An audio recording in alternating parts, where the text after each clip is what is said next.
Done. What's going on, everybody? Kurt the Turk here from LGB Legit Ghostbusters. We're on Lakeside with Chris and Mason.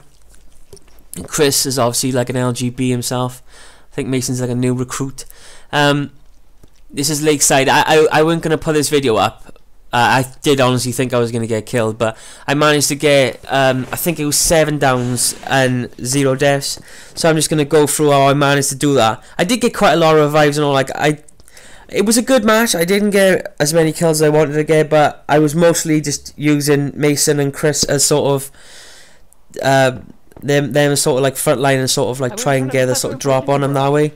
So I didn't get as many kills as I'd like to have, but I did manage to do a lot of revives and help my teammates out, and I just thought it would be a good idea to do some commentary and show you how I managed to sort of win the game pretty much. Like, I didn't win the game myself, but I managed to sort of keep all my teammates alive and help them out as best I can, like I did. But like I did a flank. I think the best way of using this map is sort of having 2x2 sort of go on one side of the map and then 2x2 go on the other side. And if you've got party on, which I do recommend, and one of them's on the other side, and you know they're obviously all gathered up on there to sort of like just give you a shout so you can sort of go by the side of the house and try and take them out. But they do a lot of camping in this. Mason, I think, had to mark as many enemies as he could on his challenges, so he marked quite a lot, and it just goes to show where they were. I think they were in the lake house quite a bit. Yeah, I don't know if I didn't. I don't think it was like this was like my best match, to be perfectly honest. But like I said, it was like flawless death. The reason why there's no audio for the gameplay is because not that I like doing commentary, because I'm pretty sure this is like the worst commentary you'll probably ever hear in your life if anyone new is watching.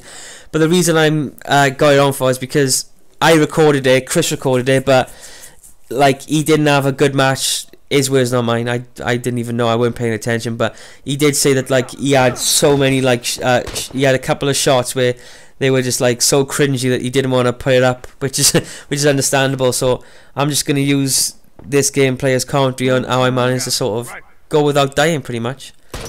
You notice how I'm like constantly like I'm there, like usually I'm with Mason on this map. I think I stick with him quite close because like he sort of like I'm using him to sort of push forward as far as he can and sort of drop back, so like if anyone tries flanking him, I got his back, or if he's having trouble and he gets downed, I can get to him before he gets executed. So this gameplay pretty much for me was all about making sure that these guys were alive, because I've been having trouble with my R2 button lately. Like my R2 has been really has been sticking, and my L2 button. Like I don't recommend the PlayStation 4 for controllers. Is not the best, but I've got a new one coming now, so I should be good. So that's the reason why I sort of I adapt my styles to sort of like you know, go quite far back and not sort of rush. Usually I wouldn't mind rushing or flanking, but I don't recommend doing it when you know your back buttons are broken or they stick quite a bit. So I was mostly just trying to look out for the guys and make sure we just get a win. Which we do win anyway. We wouldn't lose. If I don't want to be posting. I definitely would put gameplay on if we lost, but it'd have to be like a special streak where like say me, Chris, or one of the boys do like ridiculously well. Like I would put it up there, and even if I did crap, it's not about one person, especially with the Last of Us Online, which is the reason why I love it so much. I think it's not always about one person. You know. Well, it depends, obviously, if you're last man standing, but it's all about keeping your team alive and making sure that you're all staying alive and you're not getting any downs. Chris walked in and spotted him, so good job, Chris, for spotting him, so I can get that Molotov kill, because I was ready to sort of like rush in with him. But it was a good job. Like I noticed anyway, before he said anything, I noticed how like he was about to go in that room. If you noticed, he went in and then he just sort of like dropped straight back, even though he's crouched, so they wouldn't notice him. But I could tell there was something there anyway. But he did give me the shout, and that's how I got that Molotov throw. I just sort of knew he was in it then. It's sort of like a quite a good spot that people like using, but I don't recommend using it as much, because I I would prefer the lake house if I'm either the lake house or on top of that roof, which is like close to where I am now, the roof. But there, I recommend that one, because if you're in that other room, which is basically like what just happened there, I just threw a Molotov and there was no way you could have sort of avoided it unless he jumped out the window. But I don't think, because I had covert free on, he didn't see me or he didn't see Chris. So, you know, you can throw a smoke bomb, throw a nail bomb, you can throw a Molotov, and they've got no chance because the room is so like small.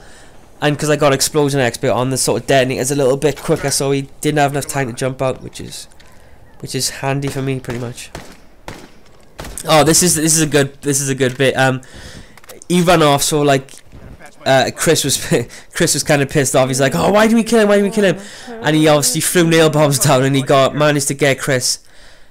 And here's Mason now. Mason gets down. I was gonna get Chris, but then obviously I see Mason sprinting towards him. I thought, well, don't matter, Mason got him. And obviously he must have put 2 nail bombs down really goodly, really well placed, because he was running. We all sort of managed to rush him, but I managed to make up for it in the end. I ended up well, I know Chris didn't make it, which is a shame, but I managed to get Mason alive, so that's one person to get. Oh, this bit, I'm still scratching my head out as to how I didn't die there. I was healing Mason, and I was pretty much in the middle of doing it, so I weren't going to stop healing him. And he basically came out the window. I'm pretty sure he had a fully auto on and all, and his aim must have been terrible. Either that, or I think he just wanted to make sure he got that execution, because they were quite far behind on this stage. But yeah, if you notice how I'm playing, like I always make sure that like I'm with one of the guys. I think Chris and Mason on the other side now, so I make sure I'm with at least one player, and I make sure that there's a good amount of distance. Like, there's always a good amount of distance between me and that guy, because like I said, I got the semi-auto. It's not like the fastest gun to use anyway, but my R2 button was sort of like kept jamming quite a bit. My L2 was sticking quite a bit, so I'm getting a new controller now, but like at the time it was so frustrating that I couldn't do my usual gameplay with gameplay style, which is usually like I didn't. I downed one. This is a bit, but I get downed. Yeah, I couldn't really do my usual gameplay style, which is like either flank them or rush them and stuff. So like I've had a bit of trouble with my controller, so I've had to sort of adapt to sort of a different sort of style, which I think works, but it doesn't work by ear. If you notice, I was about to put my medikit on, and I thought he was gonna rush me, but he runs completely past me. So I run after him, and I get that shiv button, and the shiv come up. I tapped it like a million times, and it kept flickering, so I didn't sort of manage to get a shiv kill. But yeah, I thought I was gonna die. I thought it was curtains. They left it so late. I think Jess managed to get me.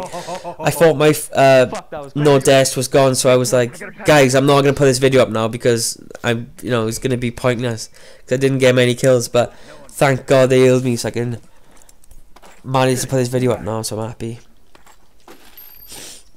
I'm trying to think of so I know what part I'm sort of on, but like there's a 6-hour time difference between me and most of the guys, because most of the people I play with are Americans. And someone gets shivved by us. I take out his armor. I didn't manage to get him down, but I knew that he was gonna run. So like when he took that guy out, I knew that I could just heal Mason, because the guy obviously was hurt, so he was obviously gonna run. But yeah, there's a 6-hour time difference between me and most of my American buddies. I've known Chris for almost like 2 years now, so like we pretty much have had most times where like I've been up until like 7 o'clock in the morning with him playing like a GTA and stuff. But today it was like, I think it was about 2:30 this match was. This was my last game, and I wanted to go bed after this, so I wanted to make sure I had done a good game. The guy didn't notice I was there, so I took advantage of that and let him use my mate's target practice. I knew he weren't going to down him, because they weren't really sitting ducks, I know that I trust in their sort of ability. I know they're not gonna, be like an open target. So I just let him waste his bullets on my mates, and because I was behind the fence, he didn't see me. I managed to just chuck a smoke bomb and take him out.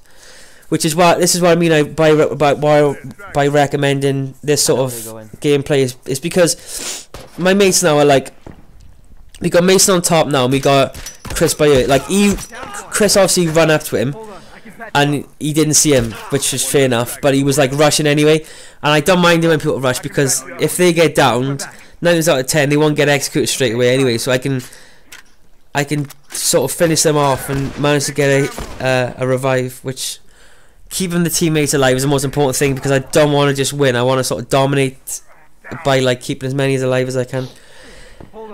Chris, we was gonna upload this video, and Chris said he didn't have a good enough game, so he didn't want to put it up. He had a couple of shocking shots apparently, but I didn't know. I was so focused on just trying to keep everyone alive and not die. It was mostly important about not dying. Like if someone got downed and I knew he was gonna get rushed, like I would have no hesitation just to completely fuck off and just leave him for dead. But I don't like doing that. Obviously, that's a bit of a dick move, but for me, I wanted to get, no deaths. This is so good on fucking YouTube. That's all I can say. And this entire video is just about like how I managed to just going through an assessing how I managed to do it.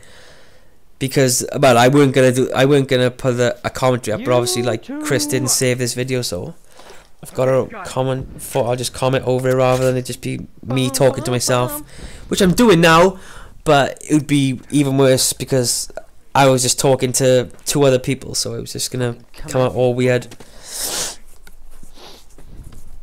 Yeah, we pretty much have dominated this match. Fair play. I don't think we done too well on the map previous, but I think the one before that is the one I've uploaded. I think I'm trying to think of how many kills I had. I think I had 15. I think.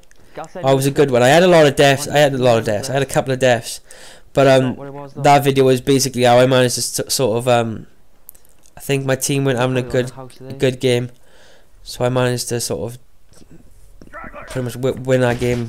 Pretty much, so I had to put that up.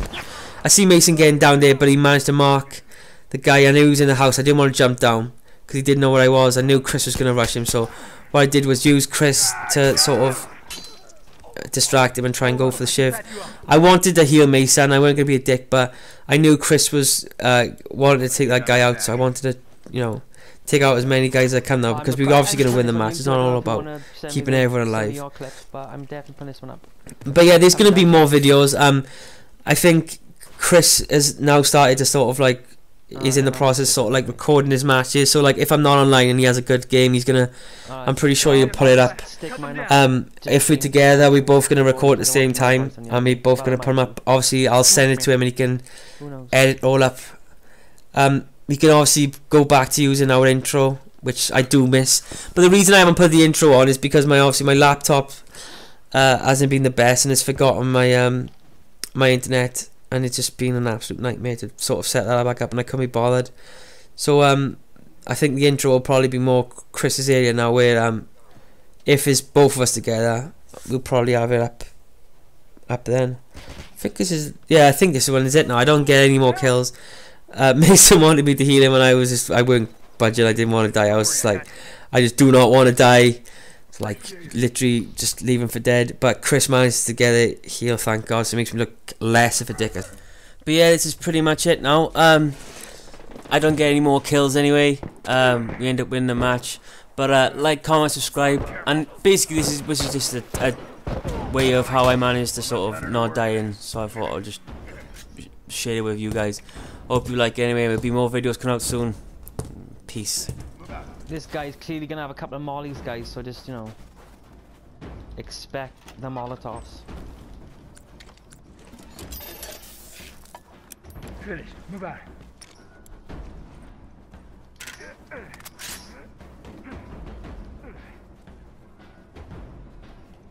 Keep an eye out. Good shout. Okay. It's behind us. He's in the house. He's in the house.